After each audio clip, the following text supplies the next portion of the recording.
Ladies and gentlemen, welcome back to Kaiserredux. We're playing as Azerbaijan. And we're mostly acting as an observer. Declaration of the Argentinian Free Territory. The forces of Frente Obrero Patagonico had triumphed decisively over Carles's Argentina and seized the capital of Buenos Aires. With this victory, the socialists have openly proclaimed the creation of a true Argentinian free territory and the start of a new age for socialism in South America. A number of leading figures in the previous administration, as well as notables, have been seen fleeing the country by ship. Though most of the nation's population remains temperamentally against socialist policies, the rise of a syndicalist Argentina could upset the delicate balance of regional politics for years to come. A serious victory for socialism. Engines 2. A serious victory for Engines 2. We may want to just speed. I actually don't know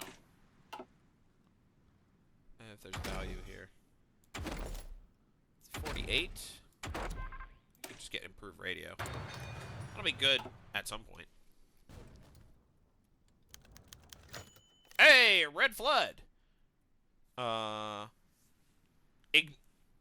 Ignas Shaninus, Lithuania's most famous impressionist writer, has recently published a new book, The Red Flood, that has breached Lithuania's prison in literary obscurity. Much like his famous Kuprelis, Red Flood is a gripping impressionist tale about a love story between two individuals in a divided country. But what is most interesting is the setting of the story. The novel takes place in an alternate timeline, where the Russians are in a Pyrrhic victory in the Russo-Japanese War. This leads to a chain of events which results in a world war, where France falls to Germany as the Germanic homelands back east are engulfed by revolution, falling to a syndicalist regime. The French are not able to seize this opportunity of weakness as they themselves are toppled by surrealist and avant-garde forces as the army mutinies, and French normalcy collapses overnight. Meanwhile, Russia is thrown into chaos as Kolchak seizes power, sort of build back hundreds, creating a totalitarian, ultranationalist dictatorship with a loose grip on the many territories outside Moscow's reach. Europe is soon embroiled in war once more, and Lithuania becomes the front line of an eastern front, a bloodbath between the Germans and the Russians, where even the strongest men perish and die in minutes. The editor of the novel hints at a possible Russian breakthrough, as well as a naval invasion by ambitious British Empire. The book's been criticized for its horrid depictions of cruelty and war crimes. I don't know why. What? Okay. Weird outline that appeared for some reason. Oh, it's because this is where the cool guy mode is. Anyways, but Shanias defends his tales that something like this could happen in another universe. The mad ravings of a starving artist, nothing more. Anyways, Red Flood reference detected. Spanish Popular Republic declared war on the Kingdom of Portugal, which is not in the Entente. Okie dokie. Will that do? I don't think that'll do anything. I think that's just the end of Portugal. Okay. Infrastructure. Political power. Expand. Josh Kassan Mines. The initial exploitation of Josh Kassan's ore proves successful. Now it's time to expand operations, deeper shaft, modern equipment, better transportation infrastructure. Allow extraction on a scale worthy of our ambitions. With iron and steel secured, Azerbaijan will forge its industrial destiny with its own hands. I love doing that. It's one of my favorite things to do. Hazırım. Boop. Dövüşe hazır.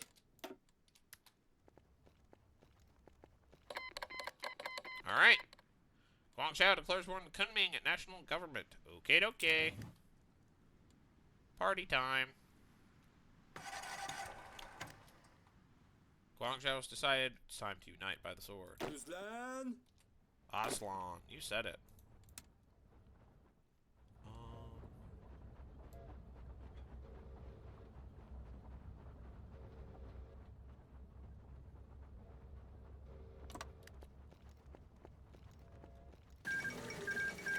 Okay, Panama is capitulated.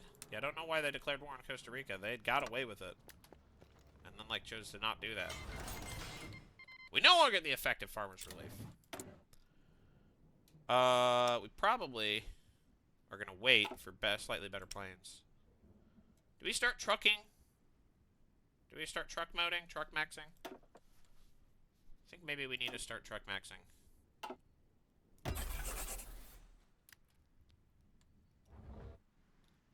Because then we can, motorize our supply situation. The fall of Lisbon! Reports from Lisbon confirm that Portuguese city has been captured by advancing anarchist groups in skirmishes through the Serra de Monsanto and a rapid push towards the mouth of the Tagus River.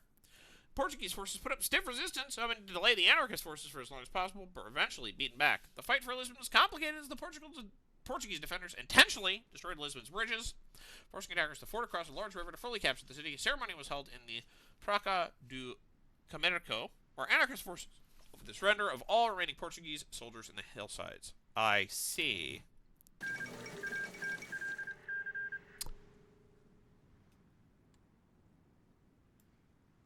Interesting. The French took a bunch of states? Where are all the states? Are they like... Oh, they're just like randomly scattered around the globe. I assume. Anyways. Kingdom of Portugal has capitulated. Hunan clique has capitulated. Annoyingly, the Union of Britain has just like randomly gained eastern Angola. Which I might just decide to give to France. That's dumb. Anyways, assuming that they don't... if the AI doesn't figure it out for themselves, then, you know, I'll figure it out for them. Basic small airframe.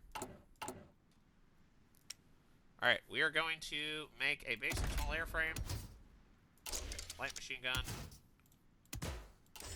Engine 3. Are we doing any more plane research? We're not. That's 5. I think that's, like, pretty cheap, too. Yeah. That's a good one.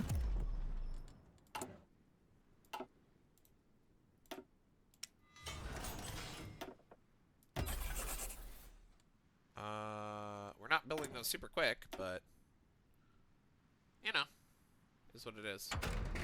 Yeah, we're not building a navy. That's not happening. It might be in our best interest to, like, get better anti-tank.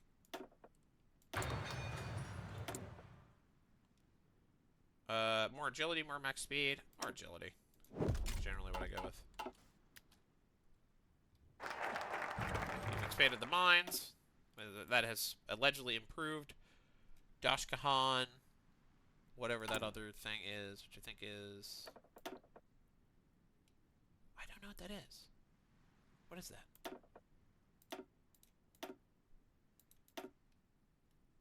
What? What is it improving? Bonuses granted by Dashkahan. Alright.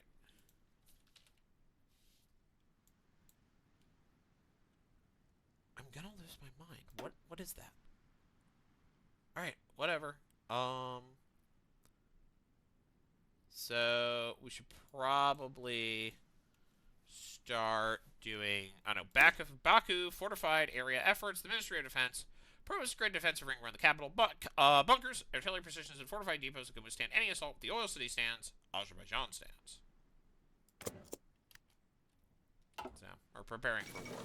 Uruguay wins World Cup. Predictably, Uruguay stormed through the opposition and gained its 5th championship title and 2nd World Cup title. The Celeste Olímpica defeated hosts Brazil 2-1 in the final of the record-setting tournament.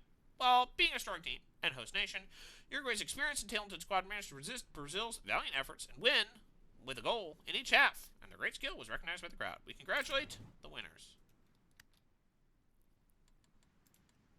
So, good news. What the heck? Oh, is Illyria, like, not in the Tono Adrian puppet anymore? That's so funny.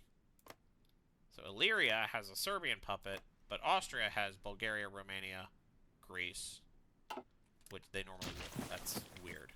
What the heck? What is happening? While the rural areas of the Asheron Peninsula, the very same in which our capital located, usually quite peaceful, if not even archaic, they have been recently a source of much activity within our academic circles. As the story goes, a local shepherd was tending his flock at night on the hillsides near the vicinity of Baku when he slipped on a loose rock. Unfortunately for him, he dropped a lit cigarette. One of the older Bashari packs from Germany was proceeded to lodge itself in the porous sandstone. The result of this small event could not have been expected by anyone, much less the shepherd himself. The whole hill erupted in a blaze of never-ending fire, still ongoing and not showing any signs of ever going out. According to the preliminary research multiple scientists carried out in the Inferno the Inferno is connected to a seepage of natural gas through natural openings in the rock. Although quite a dangerous sight to anyone walking near it, the location has already attracted much attention, receiving the name Yanar Dog, Burning Mountain, not to mention the possibility of utilizing the gas for future industrial purposes. I recollect Marco Polo's already reported this. Reward the shepherd for his curiosity. Keep it secret. No one shall ever know about this miracle. Reward the shepherd for his curiosity. That's such a random event, but it's cool. Oh boy. The fall of Beijing. After days in high-intensity fighting in the capital suburbs, Fengtian troops finally scaled the wall of the outer city, scattering the defenders and making further defense of the capital all but untenable. With rail lines into and out of the city thoroughly cut, the remaining Qing forces quickly thinned as deserting soldiers melted into the urban population. While Fengtian colors now fly over Tiananmen Gate, the flames at Zhengyangmen send towering columns of thick black smoke into the sky. Its sad symbolism lost on few among the war-weary population. China can only hope the city's new occupiers, one of the many since the turn of the century, will finally restore some modicum of peace and order. It seems the Qing situation has grown quite dire. Republic of Poland, join the REICHSPAKT. That's good. It's time to do some research. I'm debating doing armored cars. I think armored cars are, like, super bad, but, you know. Maybe? We should do anti-air. That seems like a thing that is actually useful. I don't need to look at naval stuff. I will eventually need to look at air stuff, but we might want to do non-strategic materials use. Maybe. Let's consider aircraft construction. Brazil joins the REICHSPAKT. That's good. I can set a new faction goal. We're maintaining air superiority. Control the Pentesi oil fields. Get construction 4. Control the Bosporus. Control the Dardanelles. Establish the name. I think we should probably just research construction 4. Hey, we're at 1%. Look at us go.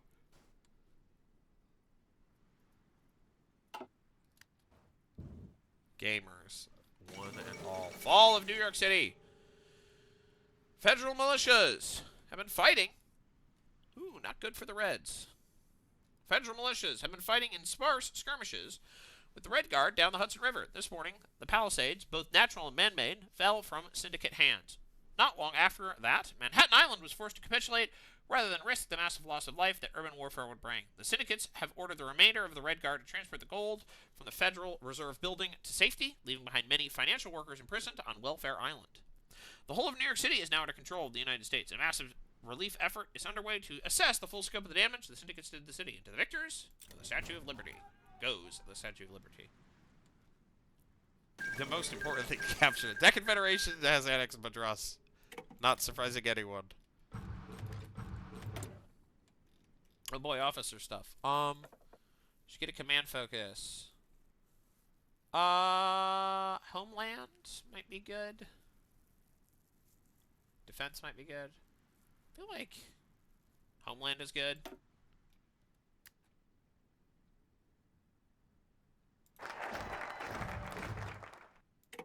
Alright. Dövüşe hazır. Look at us go. Oh, we could we should probably standardize military equipment. Decades of improvised procurement have left the army with a chaotic mix of German, Ottoman, Russian, and locally produced weapons. Standardizing calibers, vehicle types, and supply systems will greatly improve logistics and training efficiency. The age of mismatched arsenals must end. Uniformity is strength. When you're talking about giving guns to an army, it is. Not always, but in this case, yes.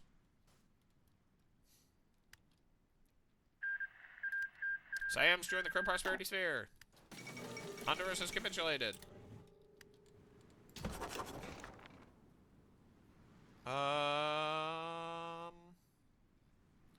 Honestly, this is not a terrible looking REICHSPAKT.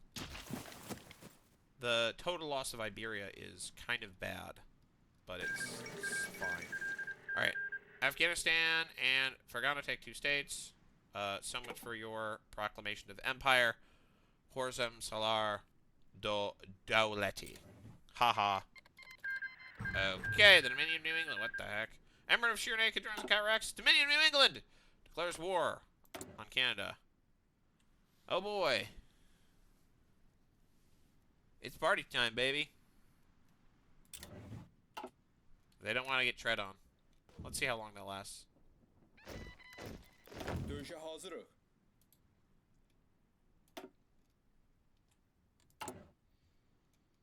We have lots of XPs.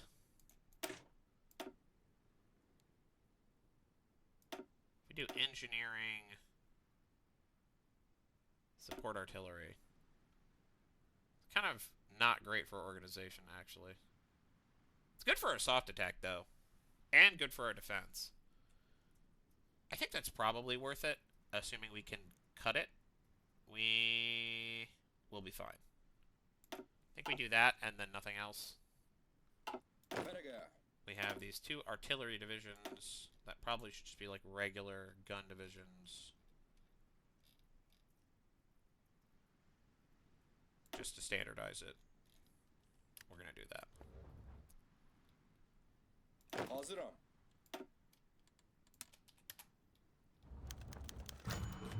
Oh boy. Our finest hour! British politician and former Lord of the Admiralty Winston Churchill has published a new book, part of the emerging genre known as alternate history, and concerning the Great War. The story takes the perspective of a young British soldier returning from a victorious Gallipoli campaign amidst a world radically different from our own. In this timeline, Theodore Roosevelt and his Bull Moose Party win the 1912 American presidential elections, leading to American entry into Weltkrieg and an Entente victory. A defeated, partially occupied Germany is gripped by constant economic and political crises, witnesses the defeat of the whites in the Russian Civil War, and is coupled by bitter and extreme, cooed by a bitter and extremely nationalistic Adam Dressler. He leads the German Workers' Party, follow the ideology of People's Socialism, an extreme version of Volkism, combined with a menagerie of leftist influences.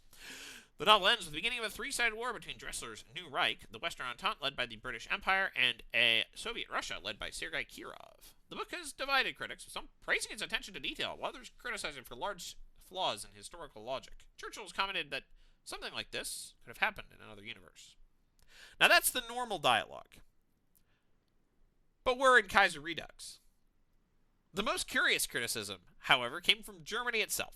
While the publishers of the book expected responses from the German establishment, the overwhelming amount of letters addressed to Lord Churchill came from fringe political figures. Both the leader of the rabidly nationalistic faction within the SPD, Paul Lynch, and various leaders of the Austrian Deutsche Arbeiterpartei criticized the book for supposedly mocking their ideas of Volksgemeinschaft through the literary mirror of Dressler's People's Socialism. What's even more surprising is the 2 strongly worded responses came from people Winston Churchill never heard of. Those being the leaders of the Bavarian branch of the DAP, Anton Drexler, and Konrad Heinlein, leader of the Deutsche Bäuerliche Heimatfront in Bohemia. They accused the author and the publisher of using personal information for a negative character, Drexler seeing a key connection between his surname and that of Adams, while Heinlein alleging that certain editions of the book model the drawings of Dressler on his official photos. So far, Lord Churchill has refused to comment on these accusations. The publishing house noting such attacks are ridiculous and unfounded. What childish fantasy? Okay. Baku fortified area. Yeah, let's just do that.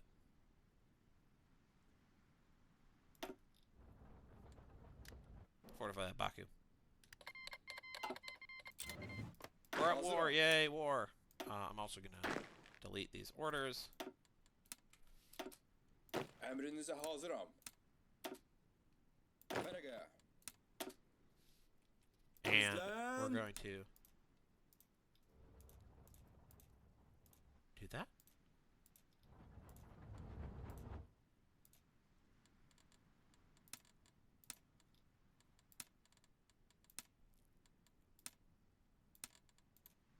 All right, let's do that.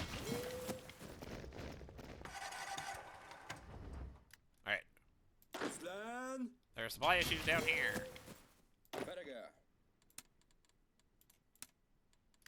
What if I do that? There we go. Supply issues are gone. Standardized military equipment. I think we just need more infantry equipment. We should get semi-motorized cavalry. Modern warfare moves on wheels and engines, not on horse hooves. To prepare our forces for the demands of mechanized logistics and mobile combat, a motorization commission will be established within the War Ministry. Its task to coordinate the import, maintenance, and domestic assembly of all military vehicles, the first step towards a truly modern Azerbaijani army. And with that, I'm going to call it for today. I will see you in the next episode. Bye-bye.